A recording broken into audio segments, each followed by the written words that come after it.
ఒక సాధారణ సూత్రముంది. మనం ఏదైనా తప్పు చేసినప్పుడు వెంటనే శిక్ష పడితే ఆ తప్పును మళ్లీ చేయకుండా జాగ్రత్త పడతాము.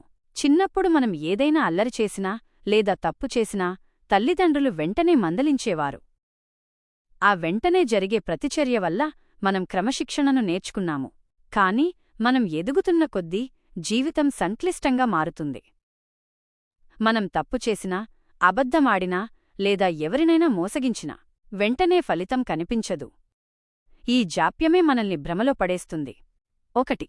మౌనం, అంగీకారం కాదు. మనం పొరపాట్లు చేస్తున్నప్పుడు పర్యవసానాలు వెంటనే రాకపోతే నేను చేస్తున్నది దేవునికిష్టమేనేమో లేదా దేవుడు నన్ను గమనించడం లేదులే అని అనుకుంటాము.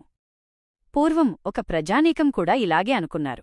దేవుడు తమను విడిచిపెట్టేశాడని, తమ ప్రవర్తన ఆయనకు అనవసరమని భావించి ఇష్టానుసారంగా ప్రవర్తించారు. కాని గుర్తుంచుకోండి, దేవుని మౌనం ఆయన అంగీకారం కాదు. ఆయన వేచి చూస్తున్నాడు అంటే దానికర్థం ఆయనకు తెలియదని కాదు, ఆయన మనకు సమయమిస్తున్నాడని అర్థం. 2. దీర్ఘశాంతం వెనుక ఉన్న ఉద్దేశం. దేవుడు శిక్షను ఎందుకు ఆలస్యం చేస్తాడు? ఆయన మనల్ని ఇబ్బంది పెట్టాలని చూసే క్రూరమైన పాలకుడు కాదు. ఆయన స్వభావం కరుణావాత్సల్యములతో నిండినది. ఆయన త్వరగా కోపపడడు.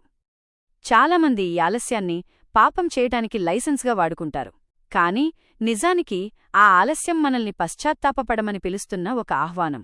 ఆయన శిక్షను ఆపుతున్నాడంటే మనం మన తప్పును తెలుసుకుని ఆయన వైపు తిరిగి మన జీవితాలను సరిచేసుకుంటామని ఆయన ఎదురుచూస్తున్నాడు.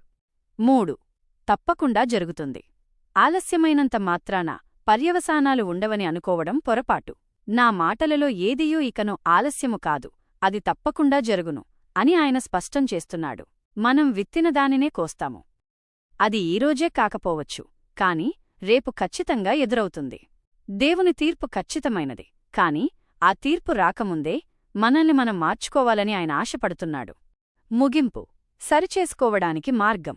మనం మన తప్పులను దాచిపెట్టినంతకాలం మన మనస్సాక్షికి నెమ్మది ఉండదు. కార్యములను సరిచేసుకోవడానికి ఉన్న ఏకైక మార్గం ఒప్పుకోవడం. నేను తప్పు చేశాను అని నిష్కపటంగా అంగీకరించి పశ్చాత్తాపంతో ఆయన వైపు తిరిగినప్పుడు ఆయన కీడు చేయక తన కనికరాన్ని చూపిస్తాడు. ఈరోజు మనకు లభించిన ఈ సమయం దేవుడు మనకిచ్చిన గొప్ప అవకాశం. దీన్ని నిర్లక్ష్యం చేయకుండా మన ప్రవర్తనను సరిచేసుకొని ఆయన ప్రేమలో కొనసాగుదాం.